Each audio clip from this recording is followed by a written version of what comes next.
In November 1995, a struggling 19-year-old waiter named Marcus Williams served chicken and rice to a mysterious customer in a baseball cap at Chicago's Palmer House Hotel. The stranger left behind $2,000 in cash and a note that said, "For college, you'll do great things. A friend." For 27 years, Marcus carried the blank business card the man dropped, never knowing his life had been changed by the greatest basketball player who ever lived. This is the story of how one act of kindness created a circle that would transform hundreds of lives, and how Marcus finally discovered the truth in the most unexpected way possible. Chicago, November 15th, 1995. The Palmer House Hotel. Marcus Williams wiped down table 7 for the third time that night. His white shirt was wrinkled from the long shift, and his feet hurt in the cheap dress shoes he bought at Goodwill. The fancy Palmer House Hotel restaurant was almost empty now. Just him, the manager, and one customer. The clock on the wall showed 10:47 p.m. Marcus had been working since 3 o'clock. After this job, he would go home and study for his math test. Then he would sleep for 4 hours before his morning job at the gas station. This was his life. Work, study, work some more. Every day looked the same. Marcus was 19 years old, but he felt much older. His mom worked nights cleaning office buildings downtown. She came home tired every morning, her hands rough from scrubbing floors. His dad had left when Marcus was 12. One day he was there, the next day he wasn't. No goodbye, no explanation. "We don't need him," his mom had said, but Marcus saw her cry when she thought he wasn't looking. Now Marcus worked 2 jobs and went to community college part-time. He wanted to study business at a real university, but that cost money they didn't have. His grades were good enough. His dreams were big enough. But his bank account was almost empty. The last customer sat alone at table 7.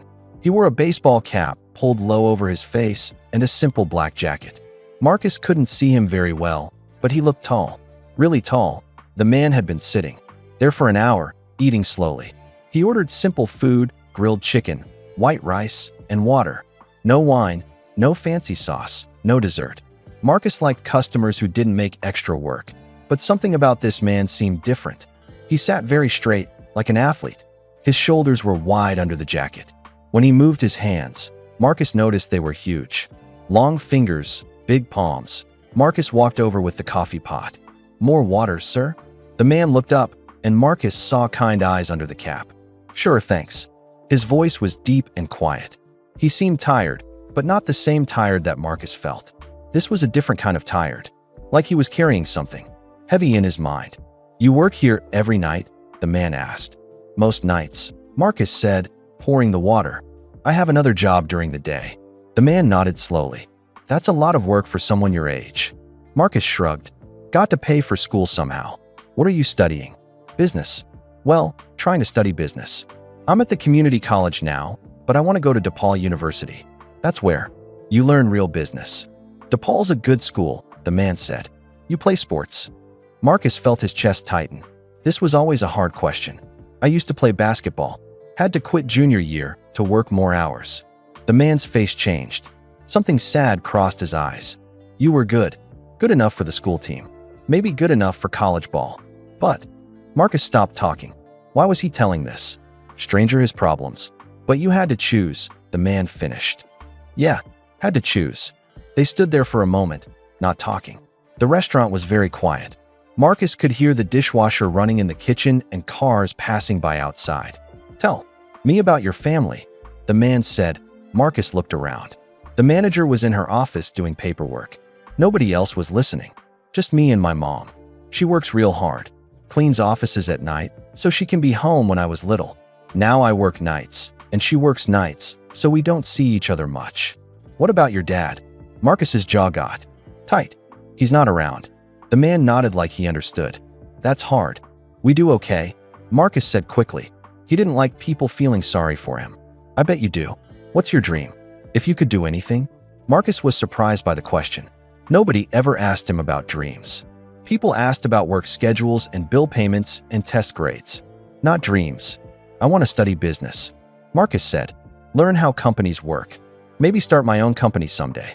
Help other kids like me. Kids like you. You know. Kids who work hard but don't have money for good schools. Kids whose parents never went to college. I want to show Then it's possible. The man smiled for the first time that night. It was a real smile, not the polite smile customers usually gave. "That's a good dream," he said. "It's just a dream right now," Marcus said. DePaul costs $12,000 a year. Might as well be 12 million. The man took a sip of water. Dreams have a way of coming true when you work hard enough. Yeah, maybe. Marcus didn't want to sound bitter, but it was hard to believe sometimes. "What time do you get off work?" 11:30. "Then I go home and study until about 2 a.m. Up at 6 for my other job. Every day. 6 days a week. Sunday I just study." The man shook his head. "When do you have fun?" Marcus laughed, but it wasn't a happy laugh. Fun costs money. Not all fun costs money. Most of it does. The man finished his chicken and pushed the plate away. "Can I have the check?" Marcus went to the register and printed the bill. $25.37. The man looked at it and pulled out his wallet. Marcus saw the wallet was thick with cash. More money than Marcus made in 2 weeks. But the man didn't act rich. He didn't act like he was better than Marcus. The man put a $100 bill on the table. "Sir, this is too much," Marcus said. "The bill is only $25. "I know," the man said, standing up. He was even taller than Marcus thought. At least 6'6". "But sir, the tip is..." Marcus did the math in his head. $75. That's too much. The man put on his jacket. "You work hard. You have good dreams. Keep working toward them." "I can't take this much money," Marcus said. But the man was already walking toward the door. "Yes, you can. You earned it." Marcus followed him. "Wait, what's your name?" The man stopped at the door and looked back. Under the cap, Marcus could see he was smiling again. "Just someone who believes in you," he said. Then he was gone. Marcus stood in the doorway, holding the $100 bill. The parking lot was empty except for his old Honda Civic. No fancy cars, no sign of where the man went. Marcus went back inside, his hands shaking a little. $75. That was more than he made in 2 days at the gas station. At 11:30, Marcus finished cleaning the last table. His manager, Mrs. Rodriguez, came out of her office with an envelope. "Someone left this for you," she said. Marcus took the envelope. His name was written on the front in neat handwriting. Inside was $2,000 in cash and a folded piece of paper. The note said, "For college. You'll do great things. A friend." Marcus stared at the money. $2,000. Real money. More money than he had ever seen at one time. His eyes filled with tears. He sat down at table 7, where the man had been sitting, and counted the bills again. $2,100 bills. All real. "You okay, Marcus?" Mrs. Rodriguez asked. Marcus couldn't speak. He just nodded and wiped his eyes out. Mrs. Rodriguez looked at the money. "Holy cow. Who was that guy?" "I don't know," Marcus whispered. "Well, he must have seen something special in you." Marcus folded the money carefully and put it in his pocket. For the first time in years, he felt something he had almost forgotten. Hope that as he walked to his car, Marcus found something else on the ground by table 7. A business card. It was white and blank except for one thing, a phone number written in pen. Marcus picked it up and looked around the parking lot again. Still empty. He put the card in his wallet next to the $2,000. Someday, he thought, he would call that number. Someday he would find out who helped him. Someday he would say thank you. Marcus drove home through the quiet Chicago streets. At every red light, he touched his wallet to make sure the money was still there. It was real. It had really happened. When he got to his apartment, his mom was getting ready for work. She took one look at his face and knew something was different. "What happened, baby?" Marcus pulled out the money and showed her. His mom sat down hard on their old couch. "Marcus, where did this come from?" He told her about the tall man in the baseball cap, about the tip and the envelope and the note. His mom cried. Not sad tears, but happy tears. "An angel," she said. "God sent you an angel." Marcus looked at the money again. $2,000 wouldn't pay for all of college, but it was a start. With this money, student loans, and his job, maybe he could make it work. Maybe DePaul University wasn't just a dream anymore. That night, Marcus couldn't sleep. He kept thinking about the man's questions, about dreams and hard work and kids like him. He thought about the man's sad eyes and kind smile. Who was he? Why did he help? How did he know Marcus needed it? Marcus got up and looked at the business card again. Just a phone number, nothing else. He thought about calling it. But it was almost 3 in the morning. Tomorrow, he decided. Tomorrow he would call and find out who changed his life. But when tomorrow came, Marcus lost his nerve. What would he say? How do you thank someone for giving you hope? Days turned into weeks. Marcus kept meaning to call the number, but he never did. He was scared the man might want the money back or that it was all a mistake. But Marcus kept the card. Every day for the next 27 years, he would carry it in his wallet. A reminder that sometimes, when you least expect it, the world can surprise you. Sometimes angels wear baseball caps and eat chicken and rice at fancy hotel restaurants. Sometimes they see something in you that you don't even see in yourself, and sometimes they change everything. Chicago, 1996 to 2000. DePaul University. Marcus stood outside the DePaul University admissions office, holding his acceptance letter. His hands were shaking, just like they had that night at the Palmer House Hotel. "You sure about this, baby?" his mom asked. She had taken the morning off work to come with him. Her cleaning uniform was replaced by her best dress, the blue one she wore to church. "I'm sure, Mama," Marcus said. This is what he wanted me to do with his gift. The mystery man's $2,000 had been the key. With that money, a partial scholarship, student loans, and his 2 jobs, Marcus could afford DePaul. Barely, but he could do it. Walking across campus that first day felt like walking into a different world. Students carried expensive backpacks and talked about spring break, trips to Florida. Marcus carried his books in a plastic bag and brought peanut butter sandwiches for lunch. But he belonged here. The stranger had believed in him, and now Marcus was starting to believe in himself. His first business class was Introduction to Management. The professor, Dr. Martinez, asked each student to share their goals. "I want to run my family's company someday," said a girl with a designer purse. "My dad says I should learn business before I take over his law firm," said a boy with perfect teeth. When it was Marcus's turn, he stood up slowly. "I want to help kids who work hard but don't have money for school. I want to show them that dreams can come true." Some students looked confused. Why would you want to help people instead of making money for yourself? But Dr. Martinez smiled and nodded. After class, Dr. Martinez pulled Marcus aside. "That's a noble goal, Marcus. Business isn't just about making money. It's about making a difference." Marcus thought about the stranger's question. "What's your dream?" Now he was living it. College was harder than Marcus expected. While other students studied in groups, Marcus studied alone in the library after his evening shift at a campus bookstore. While they went to parties on weekends, Marcus worked at the gas station. But Marcus didn't mind being different. Every time he felt tired or discouraged, he touched his wallet where he still kept that blank business card. Someone had believed in him enough to change his life. He couldn't let that person down. In his second year, Marcus met Sarah Chun in the library. She was studying for a nursing exam, surrounded by thick medical books. Her long black hair was pulled back in a messy ponytail, and she wore scrubs from her job at Chicago General Hospital. "You work at the hospital?" Marcus asked, sitting at the table next to hers. Sarah looked up, surprised. She had kind eyes behind wire-rimmed glasses. "Yeah, I'm a nurse's aide. Trying to become a real nurse someday." "I work too," Marcus said. "2 jobs, actually." "What do you study?" "Business." "You?" "Nursing. I want to help sick people get better." Marcus smiled. "I want to help kids go to college." They started studying together. Sarah was as hardworking as Marcus, and just as determined. Her parents had come from Taiwan with nothing. They ran a small restaurant and worked 16 hours a day. "My parents never went to school past 6th grade," Sarah told Marcus one night. "They want me to have a better life." "My mom never went to college either," Marcus said. "She cleans offices so I can be here." They understood each other in a way that other students couldn't. They both knew what it meant to carry your families' dreams on your shoulders. On their first date, Marcus took Sarah to a free concert in Lincoln Park. They shared a bag of popcorn and talked until midnight. "Tell me about your family," Sarah said. Marcus told her about his mom, about his dad leaving, about working since he was 15.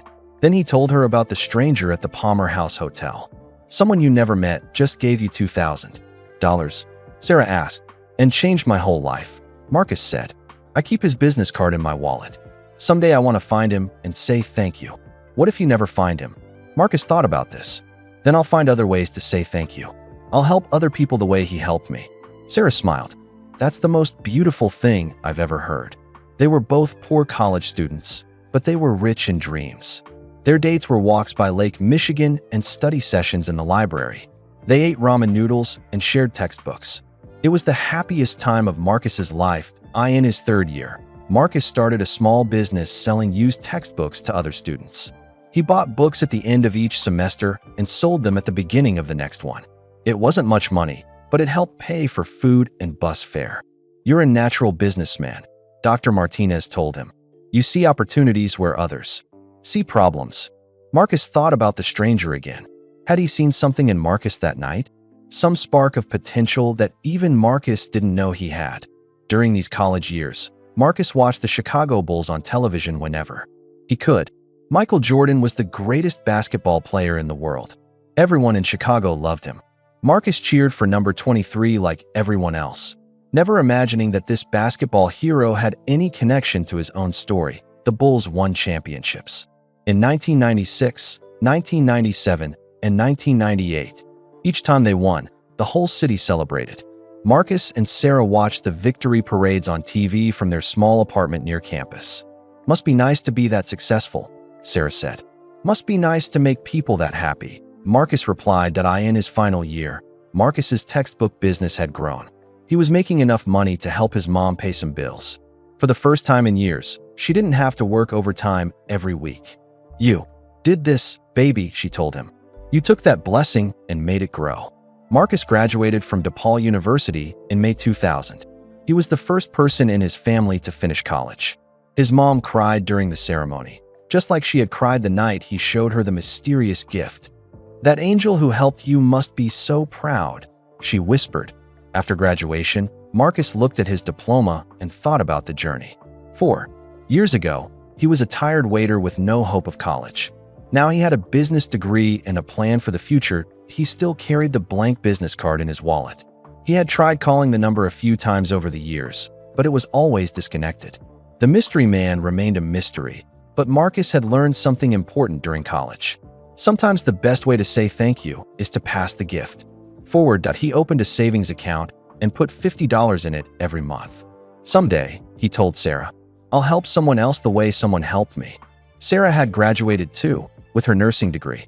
They got engaged on the same bench in Lincoln Park where they had their first date. "What kind of business do you want to start?" Sarah asked. Marcus looked out at Lake Michigan, thinking, something that helps people, something that makes dreams come true. He didn't know it yet, but the stranger who had changed his life was still watching from a distance. Still proud of the young man who had turned a gift into something beautiful, still believing that Marcus Williams would do great things. And Marcus was just getting started. Chicago, 2001-2010. Marcus and Sarah got married on a sunny Saturday in June 2001. The wedding was small but perfect.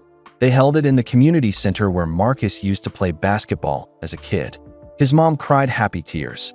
Sarah's parents flew in from Taiwan and smiled even though they spoke little English. Marcus wore a rented tuxedo and Sarah wore her grandmother's wedding dress. They couldn't afford a fancy wedding, but they didn't need one. They had each other and big dreams. "I promise to build a life with you," Marcus said during his vows. "A life that helps other people the way someone once helped me." Sarah squeezed his hand. "I promise to support your dreams and share mine with you." After the ceremony, Marcus's mom pulled him aside. "That stranger would be so proud to see you today," she whispered. Marcus touched his wallet where he still kept the business card. "I hope so, Mama. I really hope so." Their first apartment was tiny. 1 bedroom, a small kitchen, and a living room that barely fit a couch. But it was theirs. Marcus hung his college diploma on the wall next to a photo of their wedding day. Marcus started his real business in that little apartment. He bought and sold electronics, computers, phones, and cameras. He would find good deals at auctions and sell them to people who needed technology but couldn't afford store prices. "Why electronics?" Sarah asked one evening as Marcus tested a used computer. "Because technology helps people do amazing things," Marcus said. "A kid with a computer can learn anything.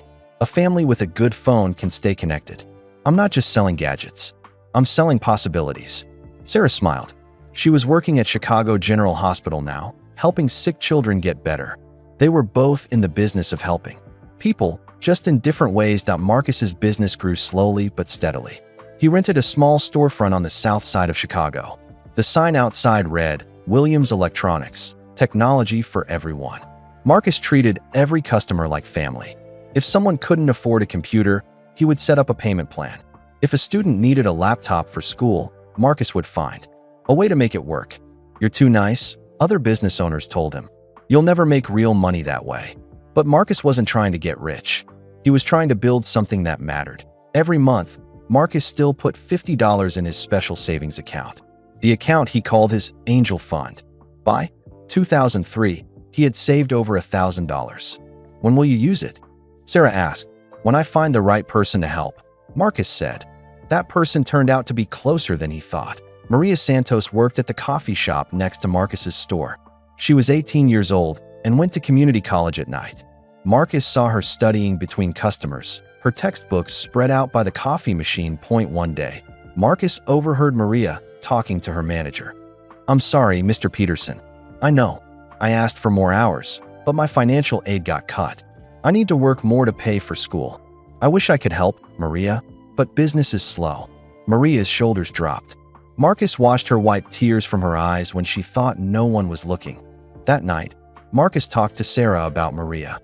She reminds me of myself at that age, he said. Working hard, dreaming big, but struggling to make it work. What are you thinking? Sarah asked, but she already knew. Marcus smiled. I'm thinking it's time to use the Angel Fund. Marcus created a fake scholarship program called Chicago Angels Scholarship. He made official-looking papers on his computer and mailed them to Maria. The letter said she had been chosen to receive $2,000 for school expenses. No strings attached, just someone who believed in her dreams. When Maria got the letter, she ran into Marcus's store, crying and laughing at the same time. Did you see this? She asked, waving the letter. Someone gave me a scholarship. $2,000. Marcus pretended to read the letter for the first time. That's amazing, Maria. You must have really impressed someone.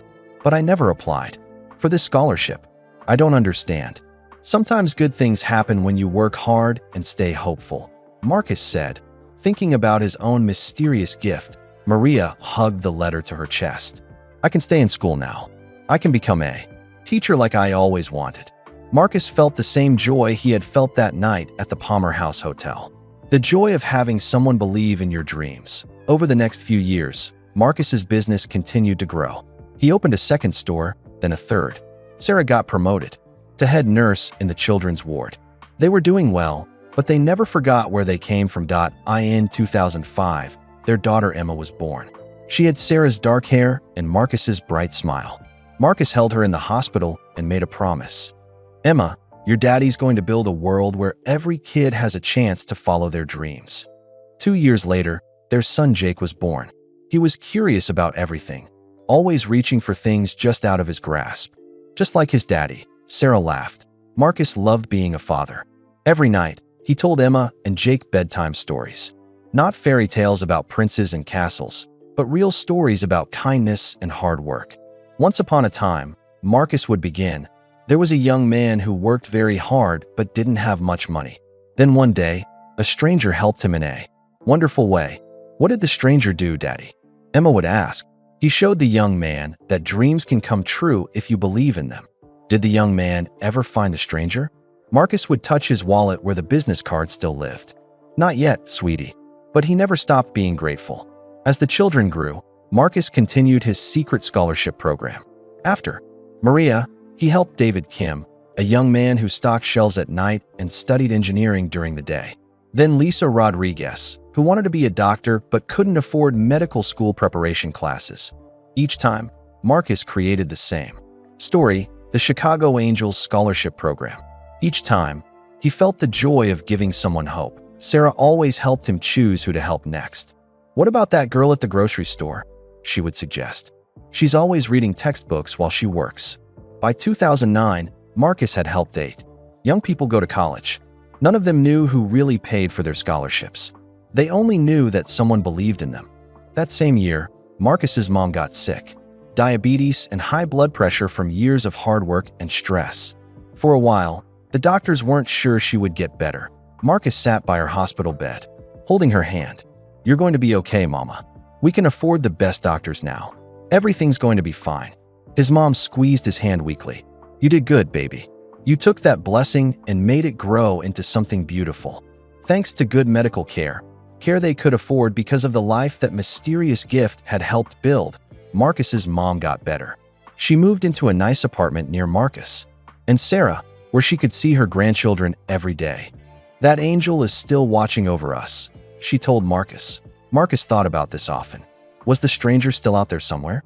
Did he know what had happened to the young waiter he had helped? Every few years, Marcus tried calling the phone number on the business card, but it was always disconnected. The trail had gone cold long ago. Still, Marcus never gave up hope. Somewhere in Chicago, maybe somewhere in the world, there was a person who had changed his life forever. Someday, somehow, Marcus would find him. In the meantime, Marcus had work to do, dreams to build, young people to help, a family to love. The business was thriving. The Angel Fund was growing. Emma and Jake were healthy and happy. Sarah loved her job helping sick children. Life was good. Better than Marcus had ever dared to dream that night at the Palmer House Hotel. But Marcus Williams was still just getting started. The best was yet to come. And somewhere in the city, a famous basketball player was watching from a distance, proud of the young man who had turned a gift into a legacy of hope. Chicago, 2011-2018. Marcus stood in front of his newest store on Michigan Avenue. The sign read, Williams Electronics, technology that changes lives. 10 stores across Chicago now, over 50 employees, a business that had grown far beyond his wildest dreams. But Marcus's proudest moments didn't happen in boardrooms or at grand openings. They happened in coffee shops and libraries and late-night diners, places where he found young people who reminded him of himself. Emma was 6 now, and Jake was 4. They loved visiting Daddy's stores and playing with the computers. But what they loved most were the stories Marcus told them about helping others. Tell us about the coffee shop girl again, Emma would beg. Marcus would tell them about Maria Santos, now a teacher at Lincoln Elementary School, how she sent him a Christmas card every year, thanking the mysterious Chicago Angels scholarship program that had changed her life. She doesn't know it was really you, Jake asked. Nope. And that's the best part. She thinks an angel helped her, just like an angel helped me. Sarah would smile from the kitchen where she was making dinner. After 12 years of marriage, she still loved watching Marcus tell these stories. His eyes would light up the same way they had that first night he told her about the stranger at the Palmer House Hotel. In 2012, Marcus found his next person to help. Tommy Chin worked at the 24-hour laundromat near Marcus's house. No relation to Sarah, just another young man with the same last name and the same determined look in his eyes. Marcus often did his family's laundry there on Sunday mornings. Tommy was always working, always studying. Engineering textbooks spread out between loads of clothes. You go to school? Marcus asked one Sunday. Tommy looked up from his calculus homework. Community college. Trying to transfer to University of Illinois for engineering. That's expensive. Tommy's face got tight. Yeah, my parents work 3 jobs between them. We own a restaurant, but business is slow. I'm trying to save money, but college costs keep going up. Marcus nodded, remembering his own struggles. What kind of engineering? Computer engineering. I want to design programs that help people solve problems. That was all Marcus needed to hear. 2 weeks later, Tommy received a letter from the Chicago Angels Scholarship Program, $5,000 for his transfer to University of Illinois. Tommy brought the letter to the laundromat, tears in his eyes. Mr. Williams, look at this. Someone gave me a scholarship. Marcus pretended to read the letter carefully. Tommy, that's incredible. You must have really impressed someone with your hard work. But I never applied for this. I don't understand how they found me. Sometimes, Marcus said, folding his son's tiny t-shirts, good things happen to good people who work hard and never give up. Tommy graduated from University of Illinois in 2015 and got a job at a tech company in downtown Chicago. He sent a thank you letter to the Chicago Angels Scholarship Program every year on the anniversary of receiving the money. Marcus kept all these letters in a special box at home. He never responded to them, but he read each one multiple times. Over the next few years, Marcus helped more students. Jessica Williams, no relation, who wanted to be a nurse like Sarah. Roberto Morales, who stocked shelves at night and studied to be a teacher during the day. Amanda Foster, who cleaned offices like Marcus's mom used to do and dreamed of becoming a social worker. Each scholarship was bigger now. Marcus could afford to give more. Some students got $5,000, others got $10,000. Whatever they needed to make their dreams possible. By 2016, Marcus had helped 15 young people go to college. 15 futures changed. 15 families lifted up. How do you choose who to help? Sarah asked one evening as they watched the news together. Marcus thought about this. I look for kids who remind me of myself. Kids who work hard but need a break. Kids who have big dreams but small bank accounts. And kids who would use the money wisely. That too. Just like someone saw something in me that night. Marcus still tried calling the phone number on the business card every few years. Still disconnected. The mystery man remained a mystery, but Marcus had stopped feeling sad about not finding him. Instead, he felt grateful every day. The stranger's gift had grown into something much bigger than college tuition for one person. It had become a way of life for Marcus's whole family. Emma and Jake knew about Daddy's secret scholarship program. They helped him pick who to help next. What about her? Emma would whisper when they saw a young woman studying at Starbucks. She looks tired like you used to be, Daddy. Jake would add. The children understood that helping others was just what their family did. Like some families had traditions of Sunday dinners or yearly vacations, the Williams family had a tradition of changing lives. In 2017, Marcus's business hit a major milestone. Williams Electronics made over $2 million in profit. Marcus could have bought a bigger house or fancy cars. Instead, he increased his scholarship giving. That year, he helped 5 students instead of his usual 2. The Chicago Angels scholarship program gave away $50,000. Are you sure about this? Sarah asked, looking at their bank account. I'm sure, Marcus said. We have enough. More than enough. It's time to give more. But all the success and giving couldn't protect Marcus from everything. In early 2018, he started having chest pains. The doctor said it was stress from working too hard. You need to slow down, Dr. Peterson told him. Your body is telling you to take a break. Sarah was worried. Maybe you're doing too much. The business, the scholarships, the kids. Marcus sat in the doctor's office, thinking about his life. 15 stores now. 23 young people helped through college. A beautiful family. A loving wife. I can't slow down, he told Sarah on the drive home. There are too many kids out there who need help. Too many dreams waiting to come true. But what good are you to them if you work yourself to death? Marcus knew she was right. But every time he thought about slowing down, he remembered that night at the Palmer House Hotel. He remembered feeling hopeless and then suddenly having hope. How many kids were out there right now, feeling the same way he had felt? How many were working late shifts and studying by streetlights and dreaming of college they couldn't afford? I'll be more careful, Marcus promised Sarah. But I can't stop. Not yet. That night, Marcus lay in bed staring at the ceiling. His chest felt tight, but not from heart problems. From the weight of knowing how much more work there was to do. Somewhere in Chicago, there was a young person working late, dreaming big, and needing help. Marcus could feel it.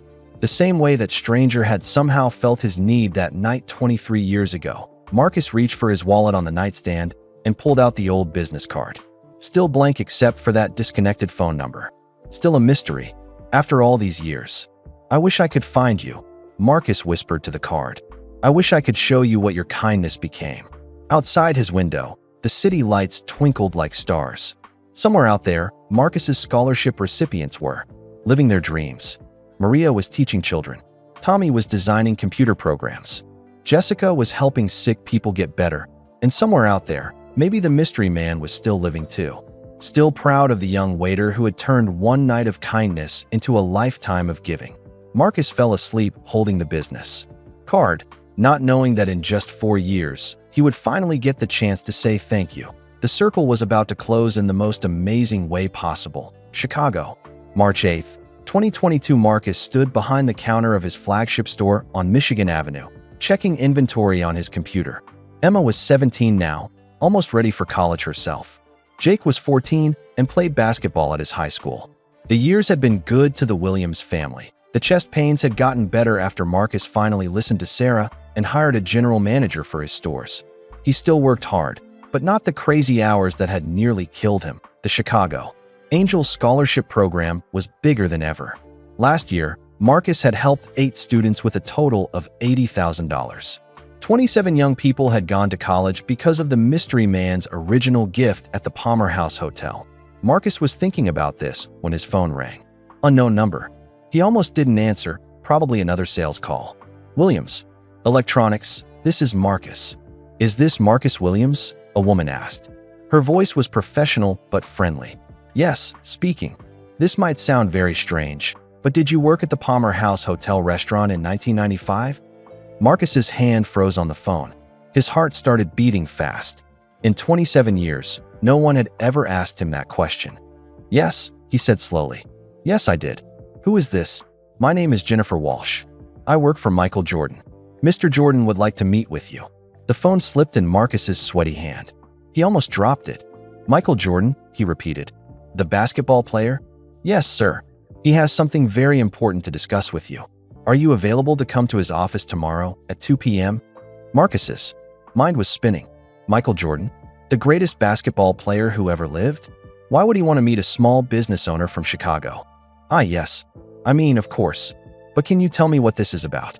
Mr. Jordan will explain everything when you see him. I can text you the address. Will tomorrow at 2 p.m. work? Marcus looked around his store. His employees were helping customers. Everything was normal, but nothing felt normal anymore. Yes, he managed to say. Tomorrow at 2 p.m. Excellent.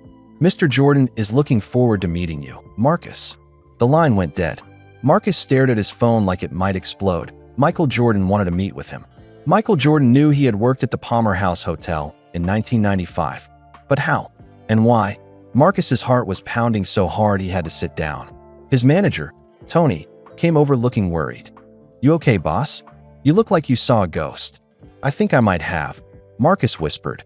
Marcus left work early and drove home in a daze. Sarah was in the kitchen making dinner when he walked in. You're home early, she said, then saw his face. What's wrong? Are you having chest pains again? No, it's not that. Marcus sat down at the kitchen table. Sarah, you're not going to believe what just happened. He told her about the phone call, about Jennifer Walsh and Michael Jordan and the meeting tomorrow. Sarah sat down across from him, her mouth open. Michael Jordan? Why would Michael Jordan want to meet with you?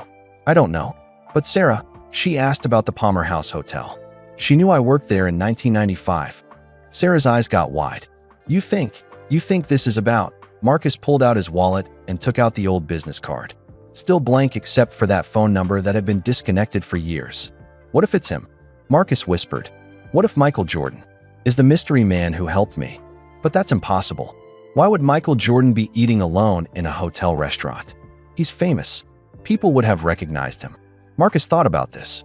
Remember what I told you about that night? He wore a baseball cap pulled low. I couldn't see his face very well. And this was 1995. No cell phone cameras, no social media.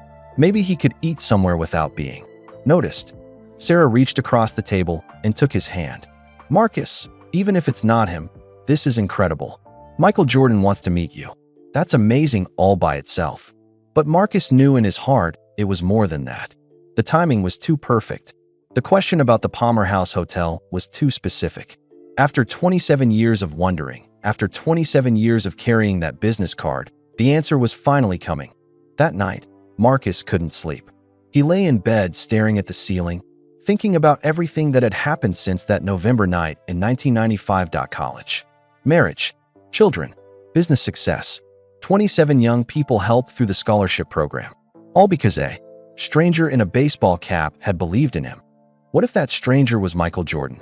What if the greatest basketball player in history had been sitting at table 7, eating chicken and rice, changing Marcus's life forever? Marcus got up and went to his home office. He opened the special box where he kept all the thank you letters from his scholarship recipients. 27 letters from 27 grateful students. Maria Santos, now teaching 3rd grade. Dear Chicago Angels, you saved my dreams when I thought they were impossible. Tommy Chun, now designing apps at Google. I think about your kindness every single day. You changed my whole family's life. Jessica Williams, now a head nurse at Northwestern Memorial. Because of you, I help sick children get better. Your gift keeps giving through everything I do. Marcus read letter after letter. Each one was a life changed. Each one was proof that kindness grows when you share it. If Michael Jordan really was his mystery helper, Marcus couldn't wait to show him these letters. To show him how far his gift had traveled, Emma came downstairs for a glass of water and found her dad reading letters at 2 a.m. "Daddy, why are you awake?" Marcus looked up at his beautiful daughter. In 1 year, she would go to college. She wanted to study education, just like Maria Santos. Maybe she would get help from the scholarship program her father had built. "I might meet someone very important tomorrow," Marcus told her. "Someone who changed our whole family's life before you were even born. The mystery man from your story." Marcus smiled. Emma had heard the Palmer House Hotel story 100 times.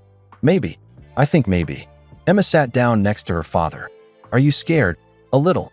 "What do you say to someone who gave you everything? How do you thank someone for changing not just your life, but the lives of 27 other people too?" "You just tell the truth," Emma said. "You tell them what happened because of their kindness." Marcus hugged his daughter. "When did you get so wise?" "I learned from my dad.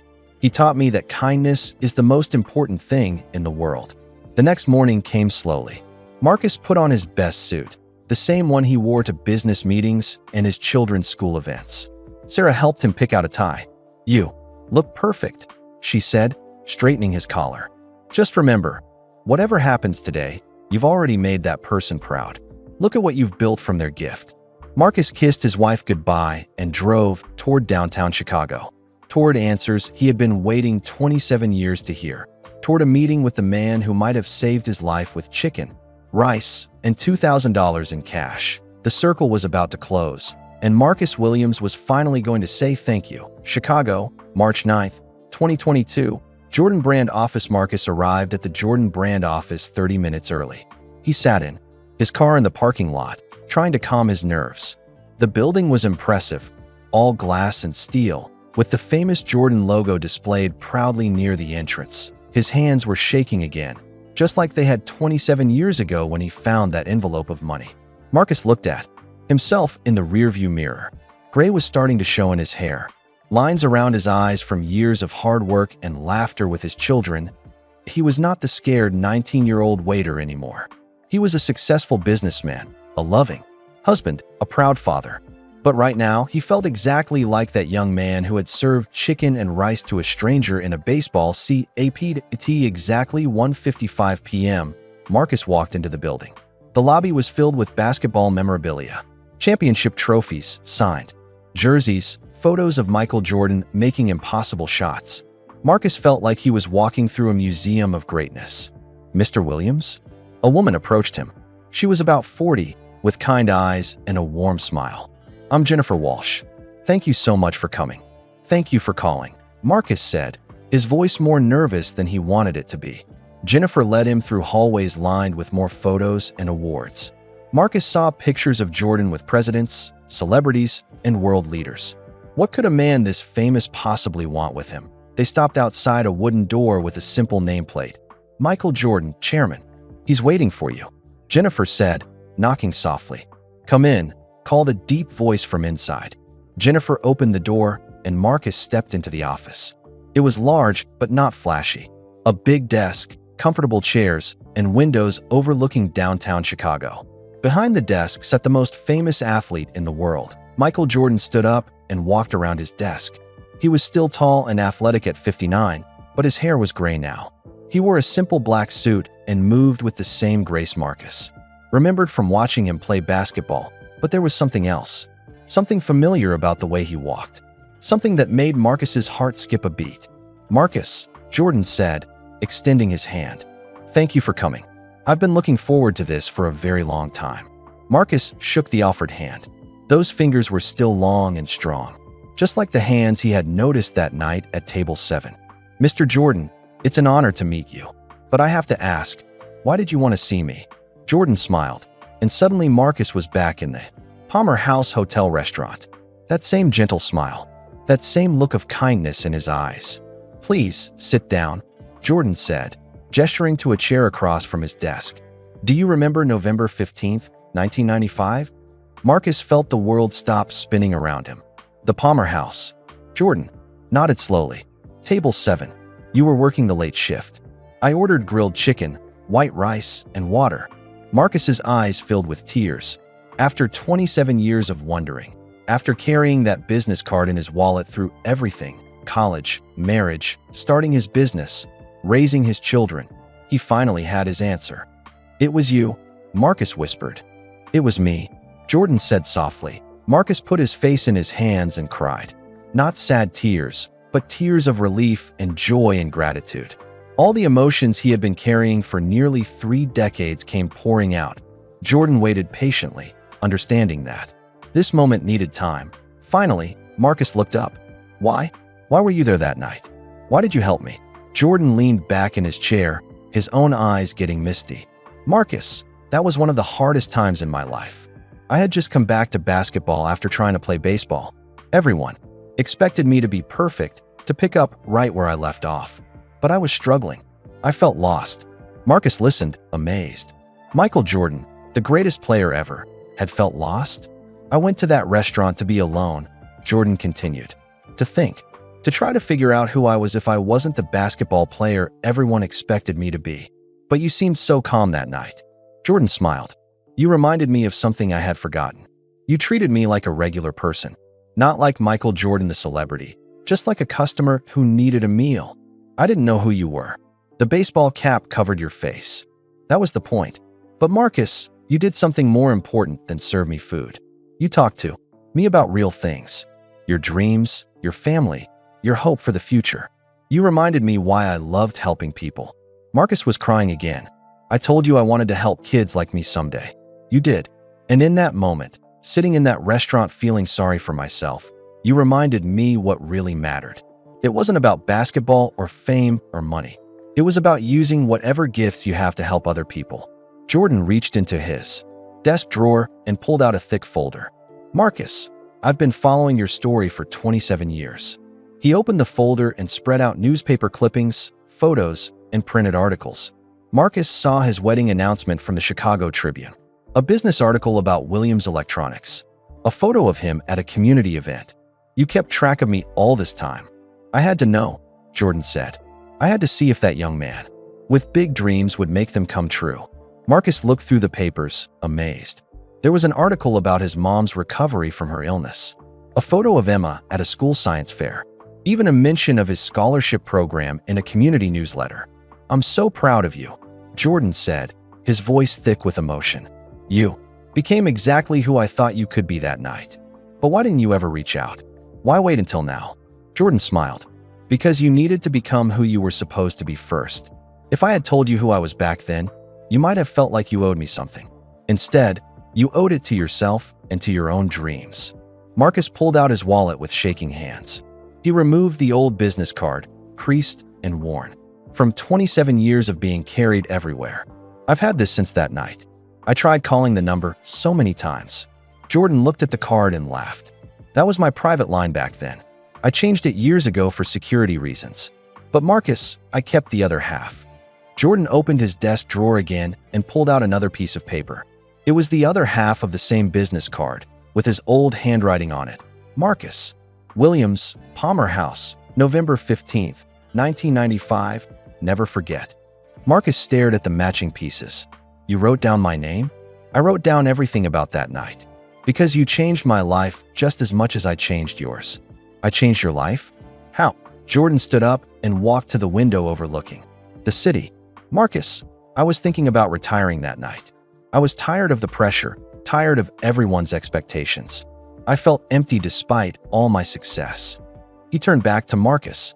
"But you reminded me that success isn't about what you achieve. It's about what you do with what you've been given. You had so little, but you dreamed of helping others.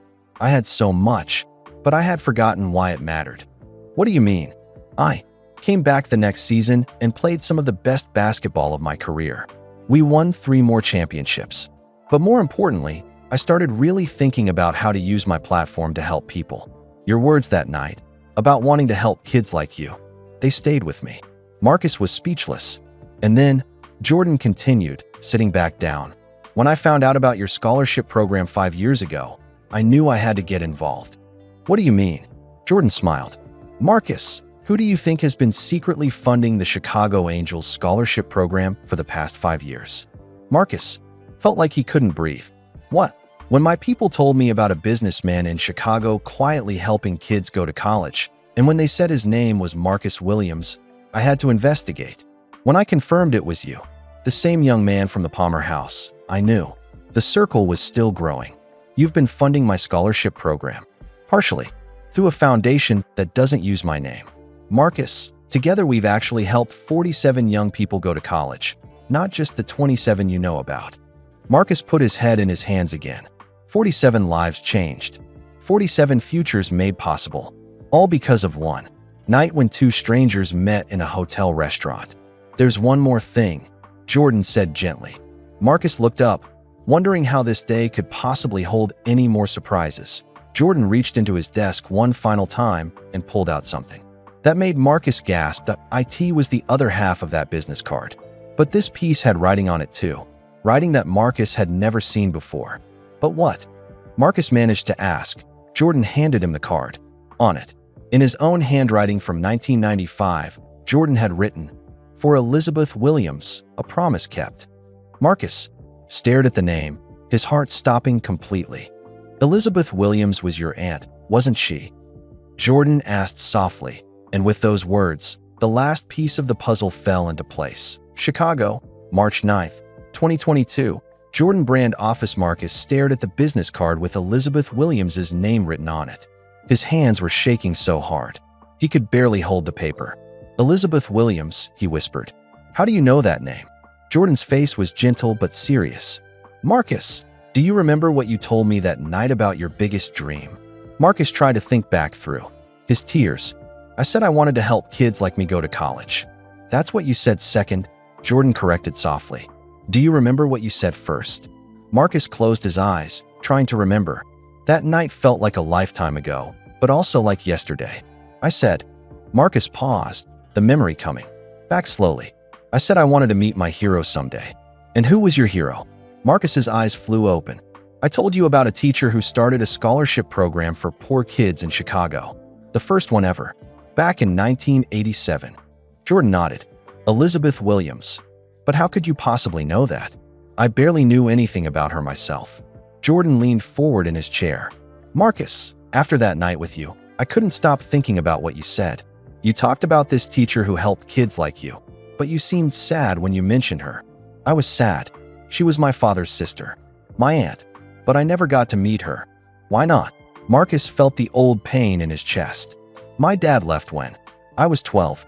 He was too proud to ask for help from anyone, even family. When he left, we lost touch with everyone on his side. Jordan opened another folder on his desk. Inside were old newspaper articles from the 1980s and 1990s. After our conversation, I did some research. Elizabeth Williams started the first private scholarship fund for underprivileged kids in Chicago in 1987. She was a teacher at Garfield Elementary School.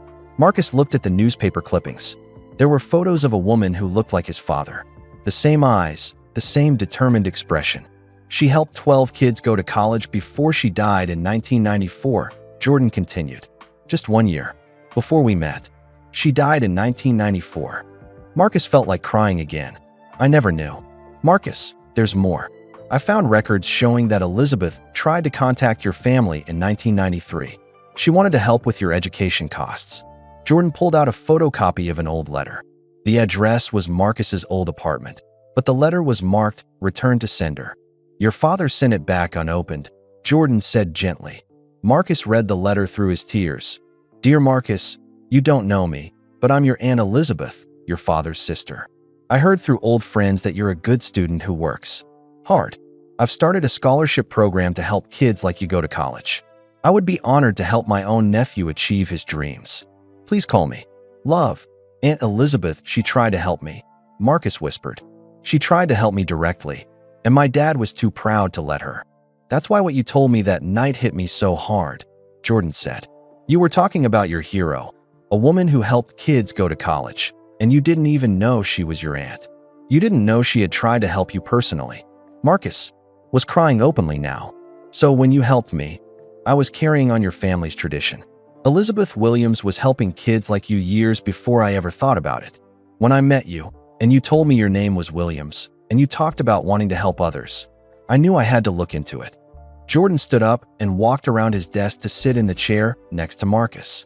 Marcus, I didn't just help you that night because you seem like a good kid. I helped you because I realized you were Elizabeth Williams's nephew. The nephew she had tried to help but couldn't reach. You knew all along. I suspected after our conversation. I confirmed it the next day when I had someone look into your family background. Elizabeth Williams had died just 8 months before we met. She never got to help you, but she would have been so proud of what you've accomplished.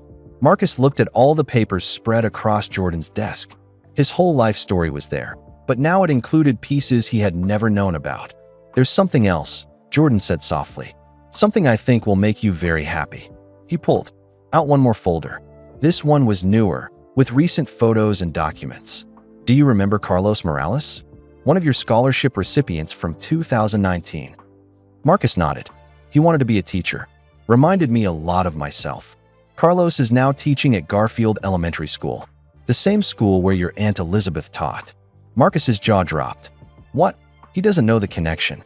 "But Marcus, Carlos is teaching in the same classroom where your aunt taught 30 years ago. He's helping kids just like she did, just like you've been doing." Jordan showed Marcus photos of Carlos with his students, young faces full of hope and curiosity. "The circle isn't just between you and me," Jordan said. "It goes back to Elizabeth, forward to Carlos, and out to every kid we've helped together." Marcus felt overwhelmed by the beauty of it all. "My aunt started helping kids in 1987, 35 years ago, and because of her inspiration and your determination and our partnership, we've now helped 47 young people go to college. 47 futures changed because Elizabeth Williams believed in the power of education. She never got to help me directly, but she helped me anyway," Marcus said, understanding finally. "Through you.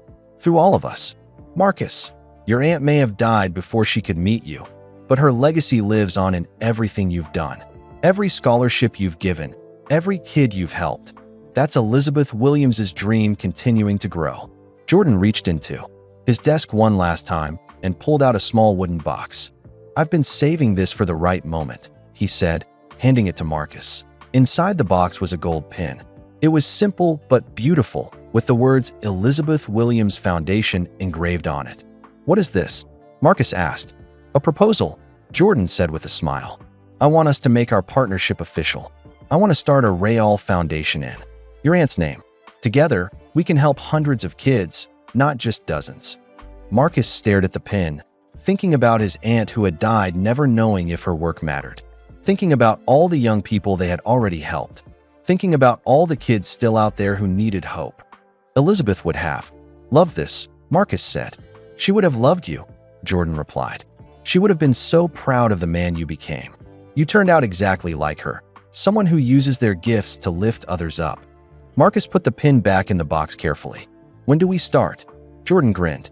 "We already started 35 years ago when Elizabeth helped her first student.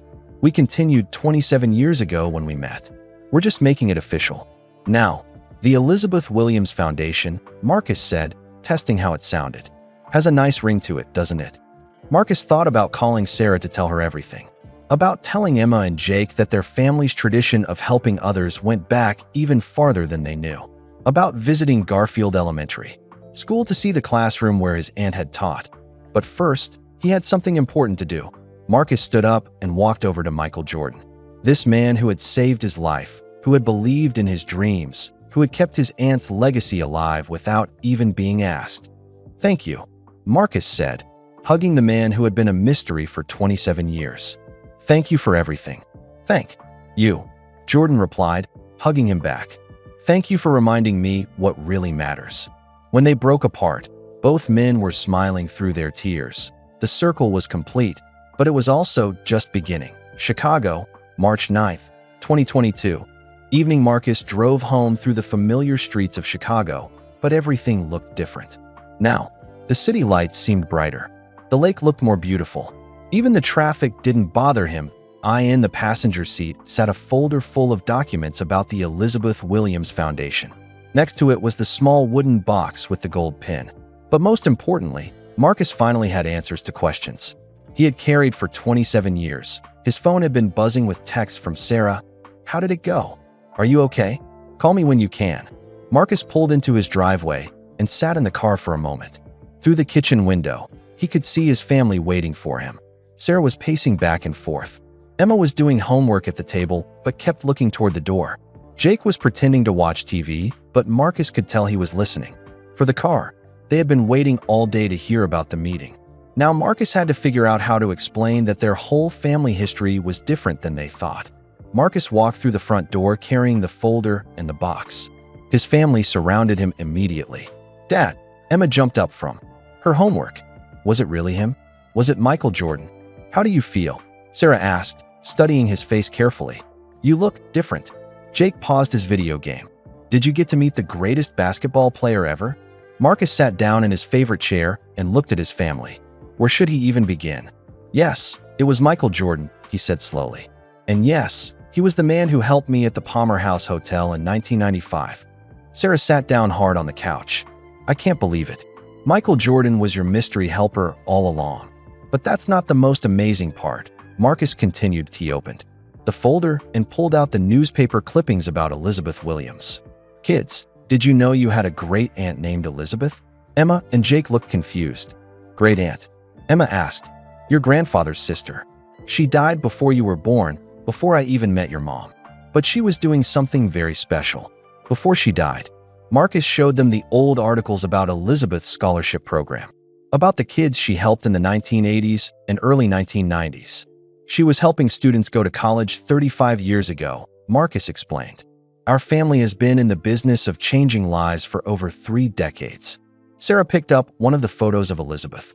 "She looks like you, Marcus." "Same. Eyes, same smile." "And here's the most incredible part," Marcus said, his voice getting emotional again. "Elizabeth tried to help me go to college in 1993.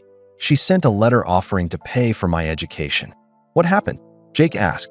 "Your grandfather was too proud to accept help from family. He sent the letter back without opening it."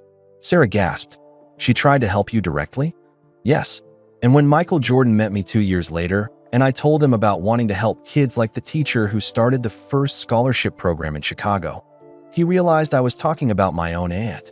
Marcus pulled out the letter Elizabeth had tried to send him. Sarah read it out loud, her voice breaking. "Dear Marcus, you don't know me, but I'm your Aunt Elizabeth." When she finished, Emma was crying. "She wanted to help you, but she never got the chance." "That's right. So when Michael Jordan helped me, he was really continuing what Aunt Elizabeth had started. And when I started helping other students, I was continuing her work too, even though I didn't know it." Marcus opened the wooden box and showed them the gold pin. "Michael Jordan wants us to start an official foundation together, the Elizabeth Williams Foundation. We're going to help hundreds of kids go to college." Jake looked at the pin with wide eyes. "So Michael Jordan is going to be our partner?" "He already has been. For the past 5 years, he's been secretly helping fund our scholarship program. The kids I thought I was helping with my own money, Michael Jordan was helping pay for them too." Sarah shook her head in amazement. 47 kids total? 47 kids whose lives changed because of Aunt Elizabeth's original idea, continued by Michael Jordan, continued by us. Emma picked up one of the newspaper articles. "Dad, look at this. Elizabeth Williams taught at Garfield Elementary School." "I know. And guess what? Carlos Morales, one of the kids we helped in 2019, now teaches there too. In the same classroom where your great-aunt taught." The family sat in silence for a moment, absorbing the incredible connections. "This is like a movie," Jake said finally. "Better than a movie," Sarah replied. "Because it's real." Marcus's phone rang. He looked at the caller ID and smiled. "It's my mom. I should tell her about Elizabeth." Marcus put the phone on speaker so his family could hear. "Marcus, baby, how did your big meeting go?" "Mom, you're not going to believe this. The man who helped me 27 years ago was Michael Jordan." His mom was quiet for a long moment. "Michael Jordan? The basketball player?" "Yes, Mom. But there's something else. Something about Dad's family." Marcus told his mother about Elizabeth Williams, about the scholarship program she started, about the letter she had tried to send. His mom started crying on the phone. "Elizabeth? Oh, honey, I remember Elizabeth. She was such a sweet woman. Your father talked about her sometimes, before he got so stubborn about accepting help from anyone. You knew her. We met a few times before your dad left. She was a teacher, always talking about helping kids. She would have loved you so much, Marcus. She tried to help me, Mom. She tried to pay for my college. And your father was too proud to let her." His mom's voice was sad, but not angry. He thought accepting help meant he was failing as a father. He never understood that sometimes accepting help is how you succeed. "Well, she helped me anyway," Marcus said. "Through Michael Jordan. Through the foundation we're going to start in her name. The Elizabeth Williams Foundation," his mom repeated. "She would be so proud, baby. So very proud." After Marcus hung up, the family sat together in the living room, looking through all the documents Jordan had shared. Photos of scholarship recipients, newspaper articles about the foundation plans, and the letter Elizabeth had tried to send 29 years ago. "Dad," Emma said quietly, "I want to help with the foundation." "Me too," Jake added. "When I'm old." "Enough." Sarah reached over and took Marcus's hand. "We all do. This is what our family does now. What we've always done, apparently."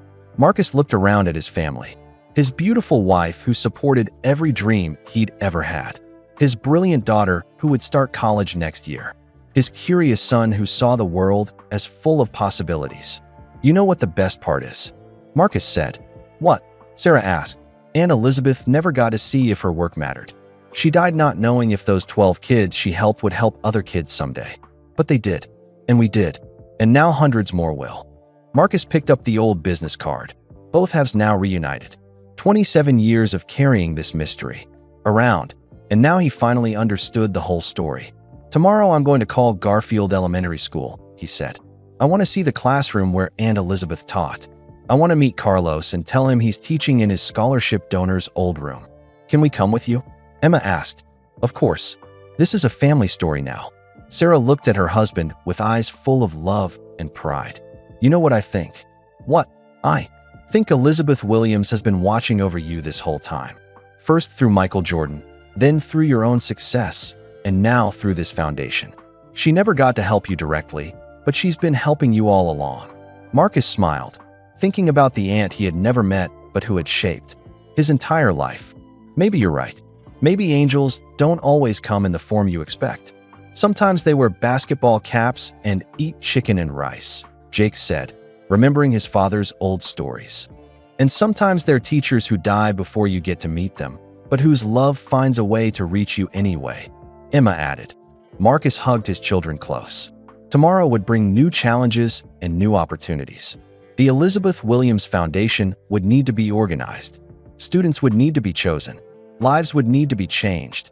But tonight, Marcus Williams was just a grateful son, husband, and father who finally understood that the circle of kindness in his life was much bigger and older than he had ever imagined. And somewhere in the city, Michael Jordan was probably sitting in his own home, feeling the same gratitude and peace. The circle was complete, but the story was far from over. Chicago, September 15th, 2022. 6 months later, the DePaul University auditorium was packed with people. Students, parents, teachers, and community leaders filled every seat. On the stage, a large banner read, "The Elizabeth Williams Foundation Opening Ceremony." Marcus stood backstage, wearing the same suit he had worn to meet Michael Jordan 6 months ago. But this time, he wasn't nervous. He was excited. Today was the day they would officially launch the foundation that would help 100 students every year. "You ready for this?" Sarah asked, straightening his tie.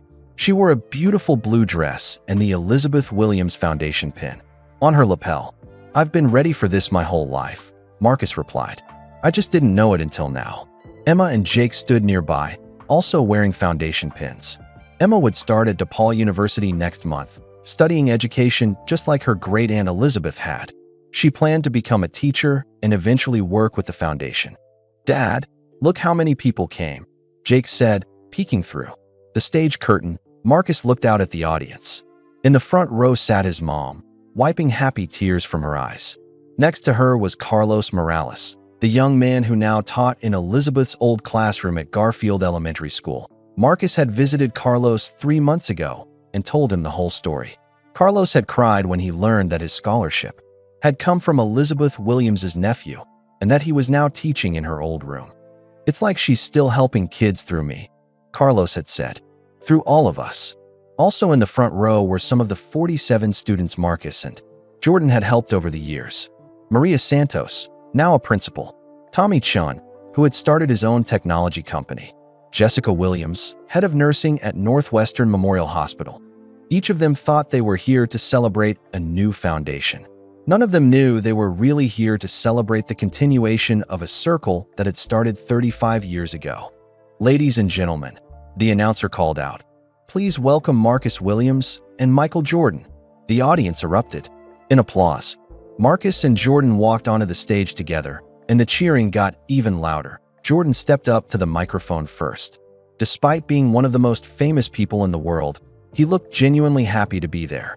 "Thank you all for coming," Jordan began. 27 years ago, I met a young man who reminded me what success really means. Success isn't about how much money you make or how famous you become. Success is about using whatever gifts you have to help other people achieve their dreams. The audience listened carefully. Many of them had never heard Michael Jordan speak about anything except basketball. That young man was Marcus Williams. Jordan continued, gesturing toward Marcus. "But this foundation isn't really about Marcus and me. It's about a teacher named Elizabeth Williams who started helping kids go to college back in 1987. Jordan told the audience about Elizabeth, how she had used her own small salary to help 12 students before she died, how she had tried to help her nephew Marcus but couldn't reach him, how her legacy had lived on through Marcus's work. Elizabeth Williams never got to see if her kindness mattered, Jordan said. She died not knowing that her nephew would help dozens of students. She never knew that those students would become teachers and nurses and engineers who help others. She never knew that her small act of faith would grow into something this big." The audience was completely quiet, hanging on every word. But today, we make sure Elizabeth Williams's kindness never stops growing. Today, we promise that 100 students every year will get the chance she wanted to give to all kids who work hard and dream big. Jordan stepped back, and Marcus took the microphone. "I practiced a speech for today," Marcus said, "but I'm going to throw it away and just speak from my heart." He looked out at the audience, seeing faces he recognized and faces he didn't. But they all had one thing in common. They believed in the power of education to change lives. 35 years ago, my Aunt Elizabeth helped her first student go to college. She was a teacher who made $30,000 a year, but she found a way to change a young person's life. Marcus paused, thinking about the aunt he had never met but who had shaped everything he became. 27 years ago, Michael Jordan helped me when I thought college was impossible. But he wasn't just helping me. He was honoring my aunt's memory, even though I didn't know it at the time.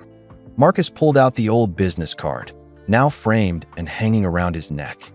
"I carried this mystery in my wallet for 27 years. Today, I'm retiring it, because the mystery is solved, and the real work is just beginning." Marcus looked at the scholarship recipients in the audience. "To the 47 young people Michael and I have already helped, you are not just success stories. You are proof that Elizabeth Williams was right. When you help one person achieve their dreams, those dreams spread to other people." Maria Santos teaches children who will grow up to help others. Tommy Chun designs apps that make people's lives easier. Jessica Williams helps sick children get better so they can chase their own dreams. The audience started clapping, but Marcus held up his hand. "But we're not here to celebrate what we've already done. We're here to promise what we're going to do next. This foundation will help 100 students every year. That's 100 futures changed, 100 families lifted up, 100 young people who will grow up to help others." Marcus looked at his own children in the audience. "My daughter Emma starts college next month. She wants to be a teacher, just like her great-aunt Elizabeth. My son Jake is already talking about how he wants to help with the foundation when he's older. This isn't just about one generation. This is about creating a tradition of kindness that will outlast all of us." Marcus stepped back from the microphone, and Jordan joined him at center stage. "We have one more announcement," Jordan said with a smile. "The first 100 Elizabeth Williams Foundation scholarships have already been awarded. The recipients are here today." The auditorium doors opened, and 100 young people walked in. They carried signs with their names and their dream careers. Maria, future doctor; James, future teacher; Lisa, future engineer. The audience jumped to their feet, applauding wildly. Marcus felt tears streaming down his face as he watched these young people, these dreamers, walk toward the stage. Each scholarship recipient placed a flower in a large vase on the stage. As they did, they said their name and their goal out loud. I'm Sarah Martinez, and I'm going to be a social worker. I'm David Park, and I'm going to be a computer programmer. I'm Amanda Johnson, and I'm going to be a nurse. One by one, they filled the vase with flowers. 100 flowers for 100 dreams, all made possible by a teacher who had died 28 years ago, but whose love had found a way to keep growing. When the last flower was placed, Marcus and Jordan stood with the 100 scholarship recipients on the stage. The audience was on their feet, cheering and crying and celebrating. Marcus looked out at the crowd and saw his mom beaming with pride. He saw Sarah and Emma and Jake applauding wildly. He saw Carlos Morales wiping tears from his eyes. Most importantly, he felt something he had never felt before. He felt like Elizabeth Williams was there with them, finally able to see what her kindness had become. Thank you, Marcus said into the microphone, his voice thick with emotion. Thank you for believing in the power of dreams. Thank you for helping us honor Elizabeth Williams. And thank you for being part of a circle of kindness that started 35 years ago and will continue long after we're gone. As the crowd cheered, Marcus put his arm around Michael Jordan's shoulders. Two men who had met by chance in a hotel restaurant 27 years ago, now partners in something much bigger than either of them had ever imagined. The Elizabeth Williams Foundation was officially launched. The circle was no longer just complete. It was multiplying. Chicago, December 20th, 2022. 3 months later, Marcus stood in his office at the Elizabeth Williams Foundation headquarters, looking out at the snowy Chicago streets. The building was a beautiful old school that had been renovated into office space. It felt perfect, a place of learning turned into a place of giving. The past 3 months had been the busiest and happiest of Marcus's life. The foundation was already changing lives. Letters poured in every day from grateful students and families. Dad, you have to see this, Emma called from across the office. Emma was home from DePaul University for winter break and had been volunteering at the foundation. She was working on a special project, tracking down all the people who had been helped by Elizabeth Williams, Marcus, and Jordan over the past 35 years. What did you find? Marcus asked, walking over to Emma's desk. Emma showed him a letter that had arrived that morning. It was from Dr. Patricia Williams, no relation, one of the 12 students Elizabeth had helped in the 1980s. Dear Elizabeth Williams Foundation, the letter read, I just learned about your organization and nearly fell out of my chair. Elizabeth Williams paid for my college education in 1989. I became a doctor because of her kindness. I now run a free clinic in Chicago that serves over 2,000 patients a year. I never knew Elizabeth had a nephew who was continuing her work. Please let me know how I can help honor her memory. Marcus felt tears in his eyes. Elizabeth helped her 33 years ago. And look what she's doing now, Emma said, showing Marcus the free clinic's website. Dr. Patricia Williams had helped thousands of people get medical care they couldn't afford. That's not all, Emma continued excitedly. I found 3 more of Elizabeth's original 12 students. One is a high school principal who started her own scholarship program. Another is a social worker who helps homeless families. The third became a successful businessman who quietly pays for kids' school supplies every year. Marcus sat down hard in his chair. All of Elizabeth's students grew up to help others. Every single one we've found so far. Dad, Aunt Elizabeth didn't just help 12 people go to college. She created 12 people who spend their lives helping others.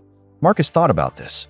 Elizabeth's kindness had been multiplying for over 30 years, and nobody had been keeping track. We need to find all of them, Marcus said. We need to bring them together. I was hoping you'd say that, Emma smiled. I already started making phone calls. That evening, Marcus drove to Michael Jordan's house for their weekly planning meeting. Jordan lived in a beautiful home in Highland Park, but he always made Marcus feel welcome and comfortable. They sat in Jordan's study, surrounded by photos and trophies, going over foundation business. In 3 months, they had received over 3,000 scholarship applications.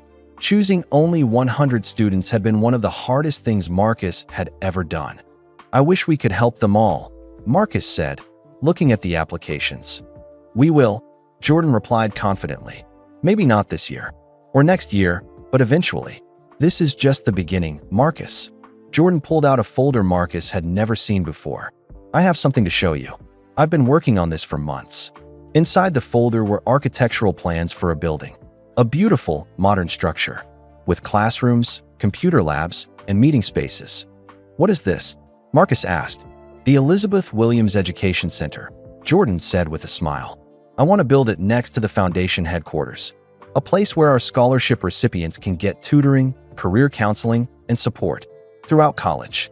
Marcus stared at the plans. The building was designed to help hundreds of students at a time. Michael, this must cost millions of dollars. It does, and I'm happy to pay for it. Marcus, I make more money in a year than I could spend in 10 lifetimes. It's time to put that money where it can do the most good. But why? You've already done so much. Jordan leaned back in his chair, looking thoughtful. Do you remember what you told me that night at the Palmer house? About your biggest dream? Marcus thought back.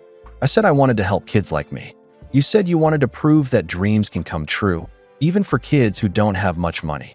Marcus, in the past 3 months, we've proven that 100 times over. But why stop at 100? Why not 1,000? Why not 10,000? Marcus felt his heart racing. You want to help 10,000 students? I want to help as many as we can reach. Elizabeth Williams helped 12 students with a teacher's salary. Imagine what we can do with real resources and a real plan. Jordan showed Marcus more papers. Corporate sponsorships, celebrity endorsements, government partnerships. The Elizabeth Williams Foundation was already attracting attention from major donors. Marcus, we're going to build something that lasts forever. Something Elizabeth would be proud of. Marcus looked at the plans for the education center again. In the corner of the main blueprint, someone had drawn a small garden with a bench. The label read, Elizabeth Williams Memorial Garden, a place to dream. You thought of everything. Marcus said. We thought of everything. Jordan corrected. This is our project, not mine. I'm just the guy with the checkbook. You're the guy with the heart that makes it all work. Marcus's phone buzzed with a text from Sarah. Come home soon. The kids have a surprise for you. I should get home, Marcus said. Sarah says the kids have something to show me. Jordan walked Marcus to the door. Before you go, I want you to know something. That night at the Palmer House Hotel, meeting you was the best thing that ever happened to me. Not because of basketball, not because of business. Because you reminded me what life is really about. Marcus hugged his friend and partner. Thank you, Michael, for everything. Marcus drove home through the snowy streets, thinking about Elizabeth Williams Education Center and 10,000 scholarship recipients and dreams that never stop growing. When he walked into his house, Emma and Jake were waiting in the living room with Sarah. They all looked excited about something. What's the surprise? Marcus asked. Emma handed him an envelope. Open it. Inside was a letter from Garfield Elementary School. It was signed by Carlos Morales and 20 other teachers. Dear Mr. Williams, the letter read, we would like to rename our school the Elizabeth Williams Elementary School. Your aunt taught here for 15 years and changed hundreds of lives. It would be an honor to carry her name into the future. Marcus sat down slowly, overwhelmed by emotion.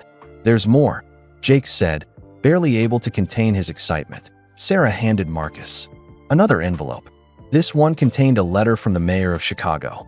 Dear Mr. Williams and Mr. Jordan, it read, the city of Chicago would like to declare November 15th as Elizabeth Williams Day, a day to celebrate education, kindness, and the power of helping others achieve their dreams.